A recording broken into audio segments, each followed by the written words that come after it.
Perawat Indonesia, Gufron, Everything, Amiros Abdul, AF Channel, Wahyu Utomo, Asni Official, Monang Tarihoran, Nita Halawa, Rijal, Davino Saputra, Pardan Kancil, Ryan Ray, Pagorai Andi, dan semua teman-teman dimanapun kalian berada, gue ucapin selamat datang kembali di Mister Film.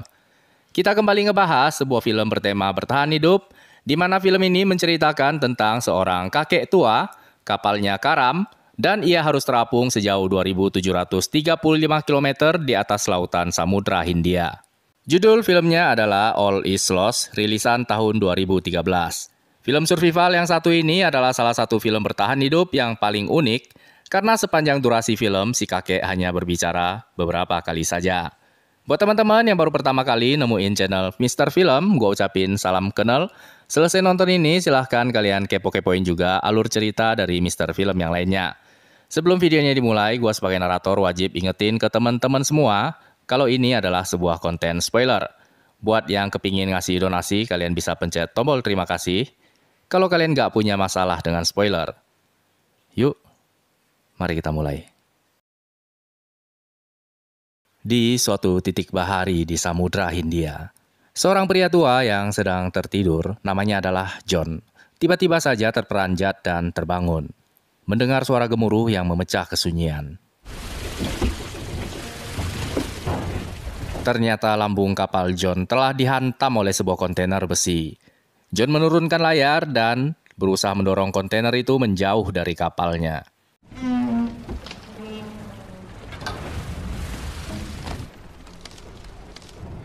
Namun kontainer itu tidak bergerak menjauh sama sekali. John kemudian mengambil sea anchor, sebuah jangkar air, dan lalu mengikatkannya pada sudut kontainer itu.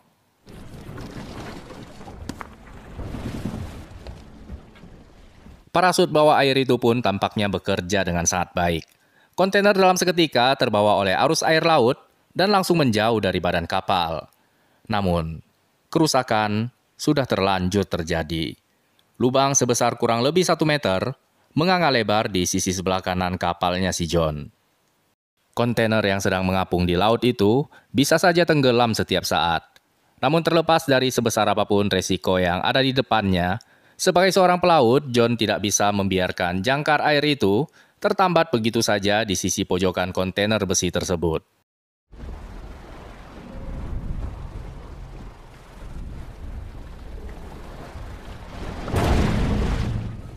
John lalu kembali ngerapatin kapalnya ke kontainer buat ngelepasin tambatan tali jangkar airnya dari sana. Kapalnya dipenuhi dengan air. Semua peralatan elektrik di kapal itu tampaknya tidak berfungsi sama sekali. Air telah membanjiri lambung kapal setidaknya setinggi 0,5 meter. John pun kemudian berusaha menambah lubang yang menganga di sisi badan kapalnya itu. Mata tuanya menatap jauh ke arah cakrawala. Matahari di sore itu kini mulai tenggelam. John sadar kalau dirinya kini benar-benar berada dalam sebuah masalah. Pada keesokan harinya, John berusaha menyelamatkan berbagai peralatan elektronik yang penting di kapal itu. Radio adalah salah satunya. Sedikit demi sedikit, John menambah lubang yang menganga di kapalnya itu, sambil memompa keluar air yang masih menggenangi lambung kapal. Seandainya John tahu kalau musibah ini bakalan terjadi, sudah pasti dia bakalan membawa lebih banyak makanan. Ya, tapi mau gimana lagi? Semuanya sudah terjadi. Butuh waktu 2 hari bagi John buat ngeluarin semua air yang membanjiri lambung kapalnya. Kini lubang yang menganga itu juga sudah berhasil dia tambal. Rusaknya GPS pada kapal membuat John terpaksa harus bertumpu pada buku manual panduan pelayaran. Kini keselamatan jiwanya benar-benar tergantung pada kemampuannya sebagai seorang pelaut. Tiba-tiba saja, radionya berbunyi. Namun ketika John berusaha meminta bantuan melalui radionya, petugas penjaga pantai tidak bisa mendengar suaranya. Radionya itu kemudian padam total kehabisan daya. John berusaha tenang menghadapi keadaan ini. Kini tiada lagi orang lain yang bisa dia harapkan. Satu-satunya yang dapat menolong dirinya adalah dirinya sendiri. Pada siang hari itu, tiba-tiba saja turun hujan gerimis. Alam seakan-akan merasa kasihan kepada John, berusaha menghibur suasana hatinya. Keesokan harinya, John memanjat tiang layar kapal untuk memeriksa antena radio. Tiba-tiba saja, dia ngelihat awan badai sudah menunggu di depan rute yang akan dia lewati. John pun segera turun dari sana untuk mengemaskan semua barang yang ada di dalam kapal. Jelas, ini bukanlah sebuah pertanda yang baik. Angin bertiup dengan kencang. Ombak lautan pun tiba-tiba menjadi semakin ganas.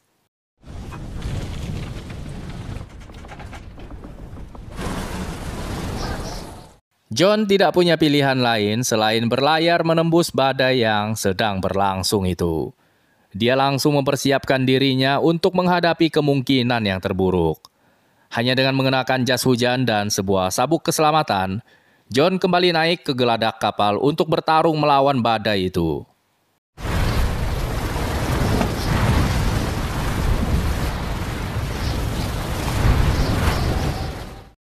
Ketika John sedang melipat layar, tiba-tiba saja dirinya terhempas ke dalam laut. Andaikan sabuk pengaman tidak tertambat di badannya, John pasti sudah kehilangan nyawanya.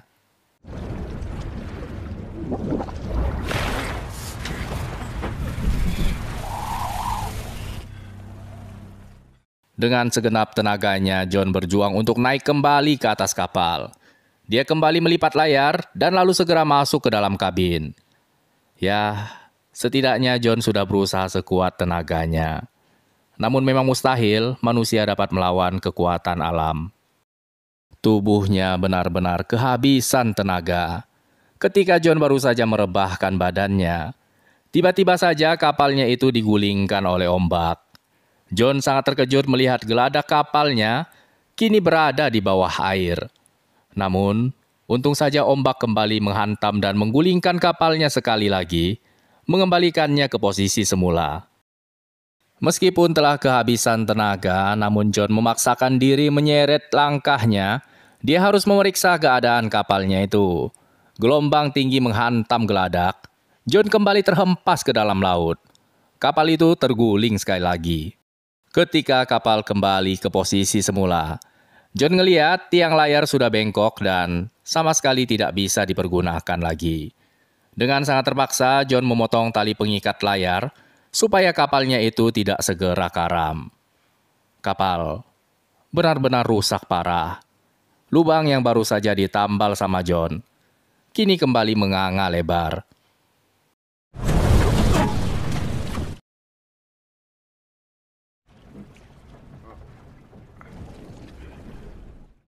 Ketika John tersadar dari pingsannya, dia ngelihat kabinnya itu sudah dipenuhi dengan air. Kini tidak ada lagi yang bisa ia lakukan untuk menyelamatkan kapalnya itu. Dengan berat hati, John terpaksa mengeluarkan rakit darurat. Kesedihan terpancar jelas dari raut wajahnya ketika dia beranjak meninggalkan kapal kesayangannya itu.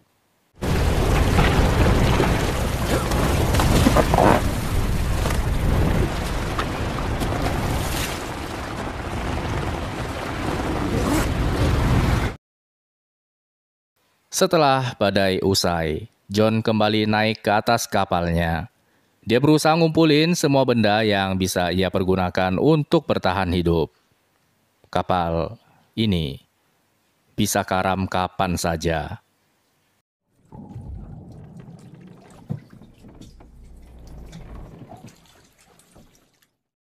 Berulang kali John menoleh kembali memandangi kapalnya. Seolah-olah dia tidak ingin berpisah dengan kapalnya itu. Dengan menggunakan sextant, John berusaha menentukan tinggi kulminasi matahari yang berada di atas cakrawala. Alat itu adalah satu-satunya benda yang bisa membantunya mengetahui di mana lokasi titik koordinat rakitnya berada. Pada malam itu turun hujan yang amat deras. John berusaha mengatasi rasa takutnya. Dirinya terombang-ambing ke sana kemari. Rakit ini adalah satu-satunya benda yang menjaganya tetap hidup.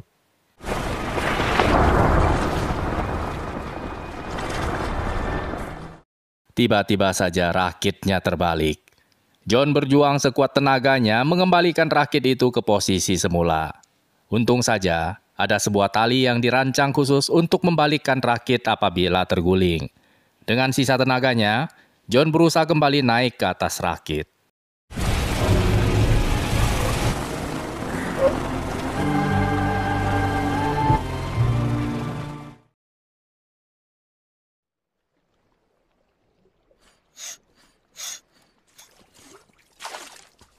Pada keesokan harinya, John mendapati rakitnya itu kempes. Dia kemudian mencoba untuk memompanya. Namun, ternyata sambungan pompa ke rakit sudah rusak. Kini dia berada di atas sebuah rakit yang bocor. Makanan yang tersisa pun sudah tidak banyak lagi. Ketika John meminum persediaan air yang dia ambil dari kapalnya, ternyata air tersebut juga telah tercampur oleh air laut.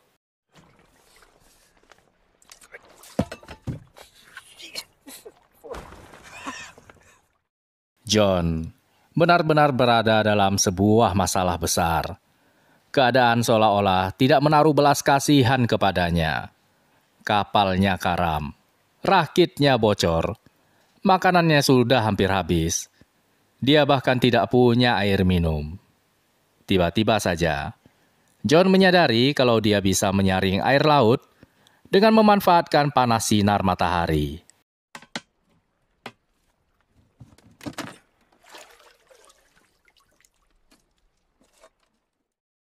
Pada titik ini, hidup dan matinya si John benar-benar tergantung dari belas kasihan alam.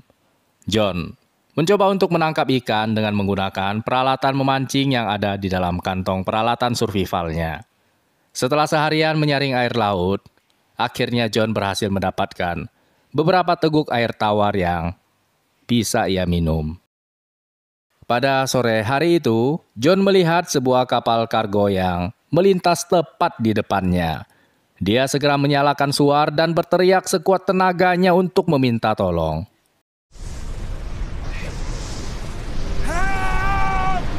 Namun, kapal kargo itu terus berjalan. Sama sekali tidak berhenti untuk menolongnya. Pada keesokan harinya, John ngeliat mata kail pancingnya itu disambar oleh ikan. Ketika dia mencoba menarik ikan itu ke arah rakitnya, ikan itu tiba-tiba saja disambar oleh ikan hiu. John baru sadar kalau rakitnya itu sedang terapung di atas sebuah perairan yang dipenuhi oleh ikan hiu.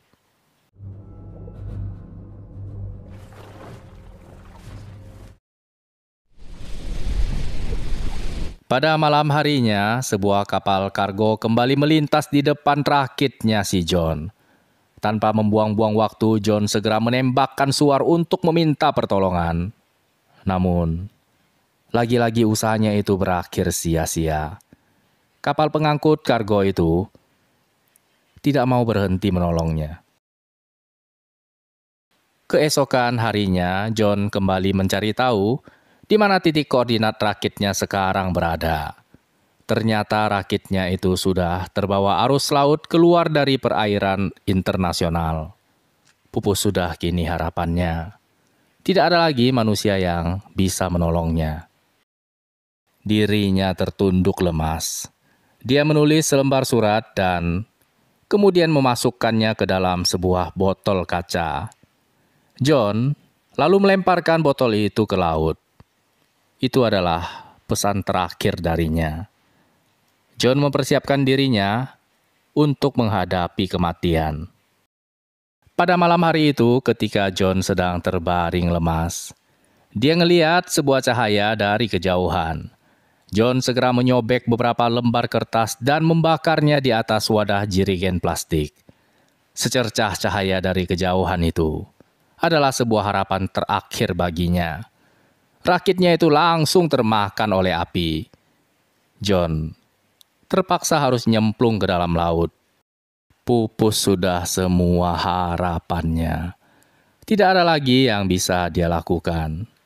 Perlahan-lahan dirinya tenggelam ke dasar laut, menyaksikan rakitnya itu dimakan oleh api. Namun, tiba-tiba saja, sebuah sekoci bergerak mendekati rakitnya.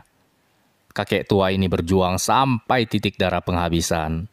Dia segera berenang menuju ke atas permukaan air.